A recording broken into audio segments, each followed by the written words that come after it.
Hi friends, स्वागत आहे तुमचं माय मॉम्स किचनमध्ये। तर आज आपण ना उपवासाची मस्तपैकी ना साबुदाण्याची खीर करणार आहोत। हे बघा, साहित्य आपल्याला लागणार आहे। हे मी बदाम घेतल्यात, एक 4 बदाम घेतल्यात, काजू घेतल्यात एक 4 आणि वेलची पूड घेतल्या, साखर घेतल्या एवढी। आणि हा साबुदाणा मी भिजवलाय बघा छानपैकी। याला असा पूर्ण असं व्हायला पाहिजे, असं भिजवलाय रात्री। आणि दूध आणि तूप।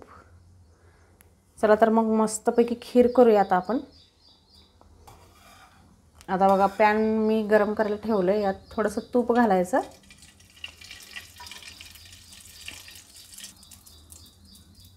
आता बदाम घालूया, आता काजू घालूया, थोडंसं याला आपण फ्राय करून घेऊया छानपैकी।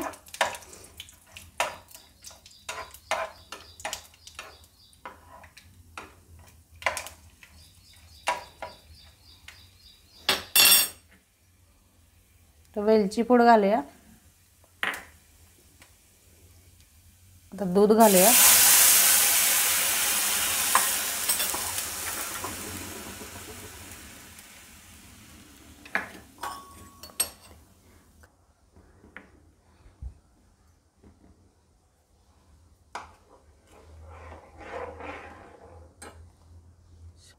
आता साबुदाणा घालून घेऊया आपण।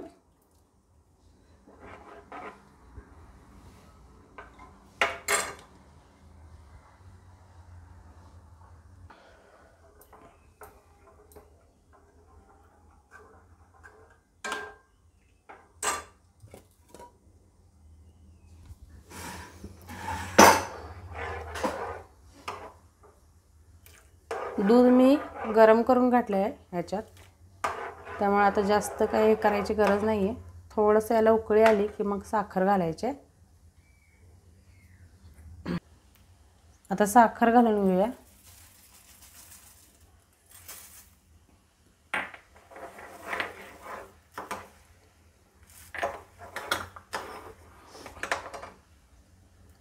वाटीभर साबुदाणा घेतलाय, त्यामुळे आपण थोडीशीच खीर करणार आहोत, त्यामुळे सगळं प्रमाण थोडंच घेतलंय।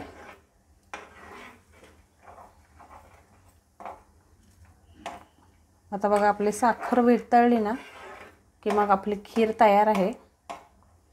साबुदाणा भिजवताना छान भिजवला ना, मग खीर आपली छानच होते, एकदम मस्त टेस्टी होते।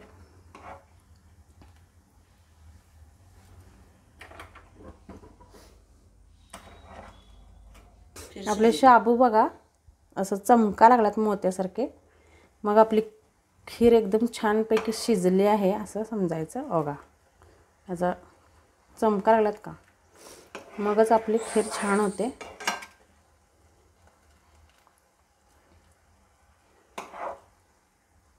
भिजवताना आपण याला स्वच्छ धुवून 2 पाण्यानं स्टार्च त्याचं काढून मग भिजवून ठेवायचं आहे, आणि मग खीर एकदम मस्त होते, टेस्टी आणि एकदम घट्टसर पण होते।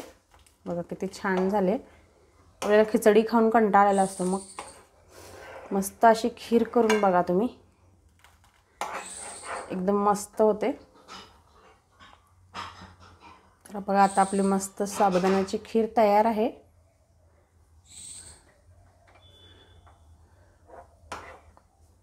बघा किती छान झाले, घट्ट आणि कलर पण ह्याला किती छान आहे।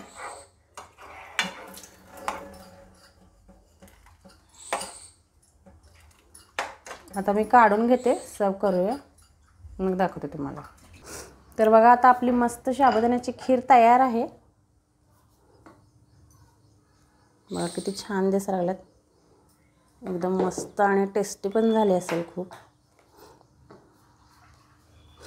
अशा प्रकारे नक्की करून बघा तुम्ही पण, आणि व्हिडिओ आवडल्यास सबस्क्राईब केलं नसेल तर सबस्क्राईब करून घ्या, म्हणजे तुम्हाला माझ्या नवीन व्हिडिओची नोटिफिकेशन लवकरात लवकर मिळेल। तर